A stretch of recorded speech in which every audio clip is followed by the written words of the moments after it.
Badung adalah sebuah bentuk perang perlawanan terhadap ekspedisi militer pemerintahan kolonial Belanda kelima di Badung.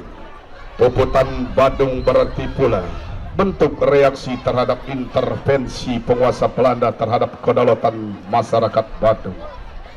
Perang Puputan Badung itu bermula pada tanggal 27 Mei 1904. Saat itu kapal dagang Sri Komala yang berbendera Belanda terdampar di pantai Sanur. Menurut pemerintahan Belanda, kapal milik pedagang Cina bernama Kui Tek Chiang tersebut membawa banyak barang yang berharga dan dinyatakan hilang karena dicuri dan dirampok di pantai Padang Galak Sanur. Padahal warga Sanur saat itu merasa telah memberikan pertolongan dan menyerahkan muatan dengan rapi kepada Syah Bandar, namun pihak Belanda tetap meminta tebusan atau barang yang dinyatakan hilang atau dirampok itu. Dengan alasan inilah terjadi penyerangan terhadap kerajaan Badung, tepatnya pada tanggal 20 September 1906.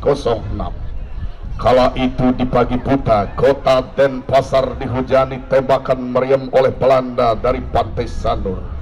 Gempuran dari Belanda tersebut mendapat perlawanan gigih dari rakyat dan Raja Badung I Gusti Ngurah Denpasar. Tiada rasa gentar sedikit pun. Raja Badung berserta segenap keluarganya melawan hingga titik darah penghabisan. Tajuk cerita di atas semaksimal mungkin dicapai dalam bentuk garapan Beleganjur kreasi dengan mengedepankan unsur-unsur kreativitas dalam musik yang dibangkai dalam gerak atraktif, dinamis, cepat, keras, rumit, dilakoni dengan rasa kebersamaan dan semangat. Semua bentuk pola gending, pola gerak, ekspresi ditunjukkan kepada satu konsep Puputan Badung. Menggarap gening Iwayan Ari Wirawan, Iwayan Seruta Wiguna, Penata gerak Ngurah Krishna Murti, penata kostum Adian Nom Kustum, penanggung jawab Agus Made Wira Hadi Kesuma. Baik hadirin dewan juri, para penonton sekalian, anak-anak semuanya, mari kita saksikan penampilan nomor undi 02 Puputan Badung. Selamat menyaksikan.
Demikian tadi penampilan nomor uni 02 Dan selanjutnya hadirin para penonton.